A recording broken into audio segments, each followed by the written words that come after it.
Welcome to day 26 of Lent.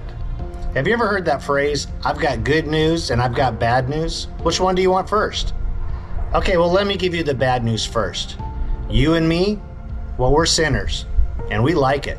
There's sin in our lives, and it just takes way too much work in order to rid ourselves of it. So we just let it stay there. Am I right? I mean, think about it for a moment. Have you prayed for forgiveness for a particular sin more than a dozen times? And if you answer no, then either you don't confess your sins to God or you're lying to yourself. You see, it's our human nature to sin. And the bad news is that we're all sinners. In fact, the cross is bad news for each of us. It confronts us with the fact that there's something fundamentally broken inside of us that we have neither the desire nor the power to fix without divine intervention.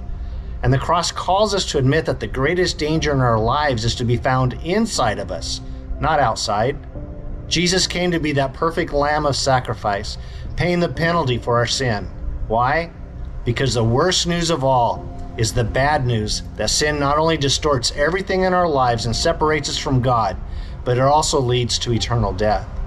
Sin is the bad news that we must accept. Sin is the thing that keeps us from God that we must confess. It is the bad news about all of us, and no one is an exception. You cannot understand the cross of Jesus Christ and be satisfied with pockets of sin in your life. So that's the bad news. So what's the good news? Well, the cross is also the good news. The dissatisfaction of God is the hope of humanity. The cross tells us that God is willing to do whatever is necessary to fix what sin has broken. It tells us that God is going to move in love and pour out His rescuing, forgiving, and transforming and delivering grace. The cross welcomes us to look inside and around us and to be dissatisfied. It welcomes us not only to the dissatisfaction that leaves us hopeless, but a dissatisfaction that leads us to the foot of the cross where mercy and grace are found.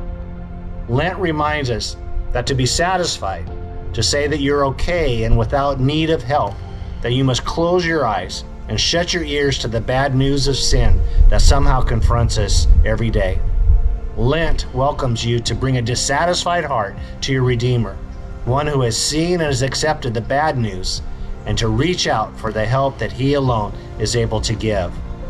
Only those who willingly receive the bad news will then seek and celebrate the good news.